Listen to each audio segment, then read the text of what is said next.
Hello everyone. Today we are going to demonstrate endoscopic stenosis decompression. So in this particular case, we are going to do ipsilateral decompression as well as contralateral over the top decompression with interlaminar endoscopic approach. 60-year male farmer was having bilateral lower leg claudication since 1 year. Since last 2 months, his pain was aggravated in left lower limb. He was not able to walk for more than 5 minutes and there was a weakness in left tibialis anterior with grade 3/5. This is the parasagittal image where you can see there is lateral stenosis as well as a soft fragment which is lying underneath the root. Axial images also show the lateral stenosis on the both sides. Here in this image there is a soft fragment in the left lateral recess which was the cause of acute pain. So X-ray shows no gross instability. So in this particular case our plan is to do interlaminar stenotic decompression and discectomy. If you look at this X-ray, you can clearly see the interlaminar window at L4-L5 is very narrow. In interlaminar surgery, we access canal through the interlaminar window. In cases where interlaminar space is narrow, we have to consider medial facet burring to get access to the canal.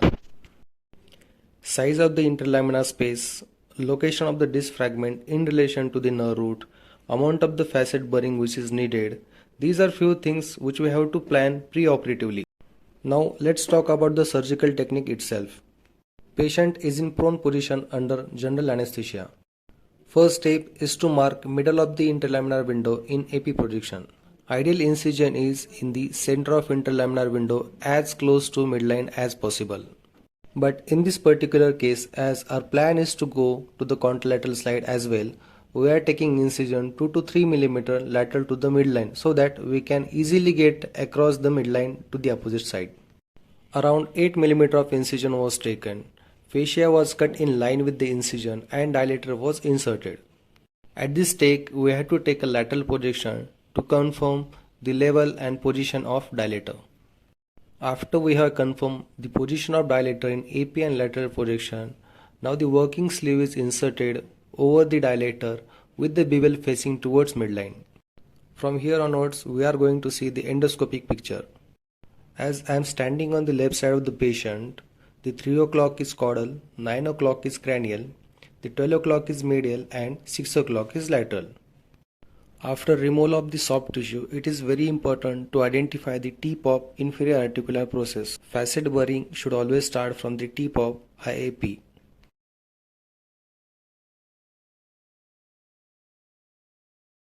Here we can already see the tip of IAP and the medial margin of superior articular process as well.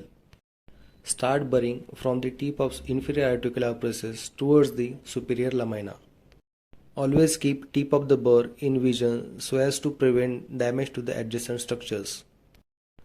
Keep drilling with the help of cutting burr till you reach the medial margin of superior articular process in the inferior aspect. Here we are drilling facet from medial to lateral direction. Always keep watch on amount of facet resection to prevent iatrogenic instability.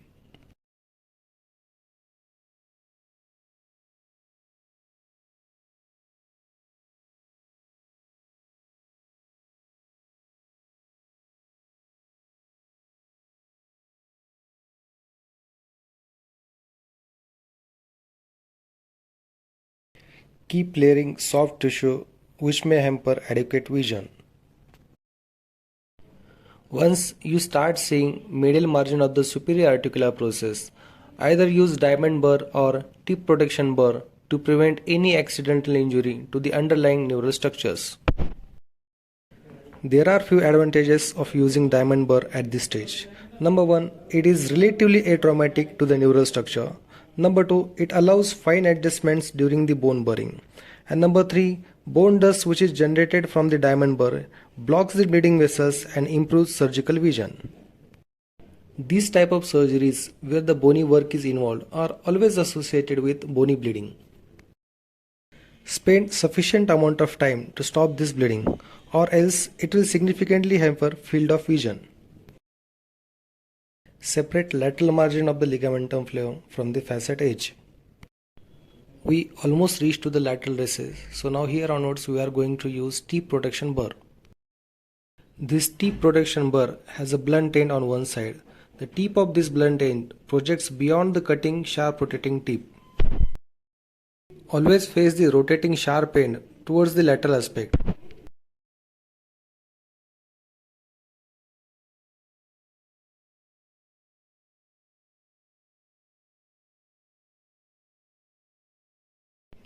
This is nothing but the medial margin of superior articular process.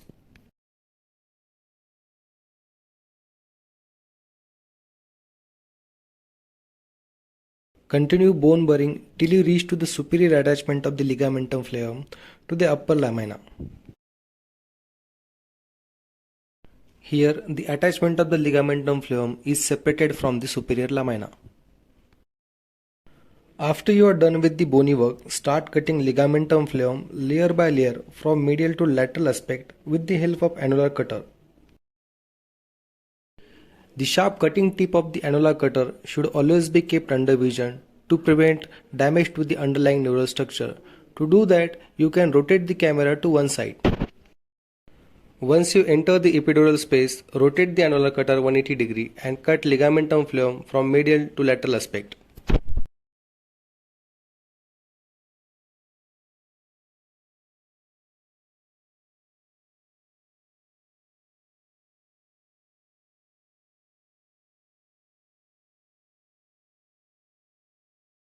You can also use tube sheath punch to remove the ligamentum flavum.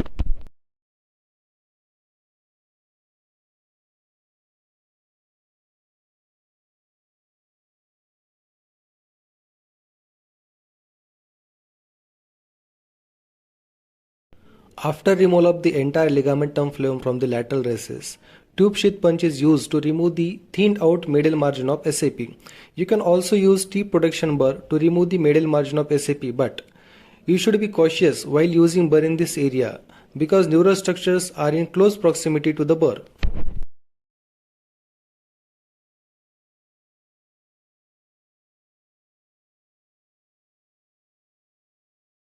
After decompressing the lateral recess, this fragment was removed from underneath the root and this space was explored for the free fragments.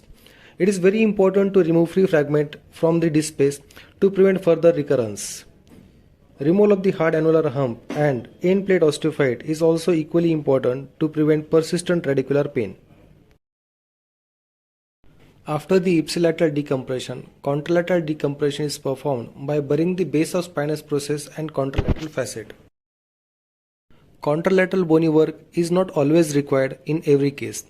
It is part of the preoperative planning depending on amount of decompression and symptoms on the contralateral side.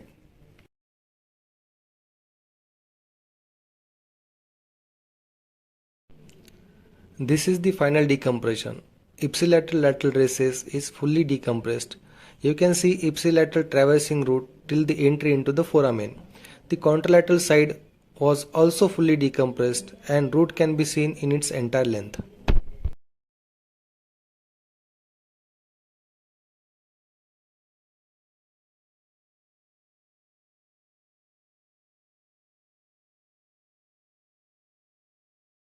The post-operative MRI shows good amount of decompression on ipsilateral as well as the contralateral side. The post-operative X-ray shows widened L4-L5 interlaminar space as compared to the preoperative status. This patient was pain-free after surgery. He was mobilized 3 hours after surgery and discharged on the same day. I hope this video will help beginners in their initial practice. If you have any question regarding the surgical technique, feel free to contact me. Thank you very much.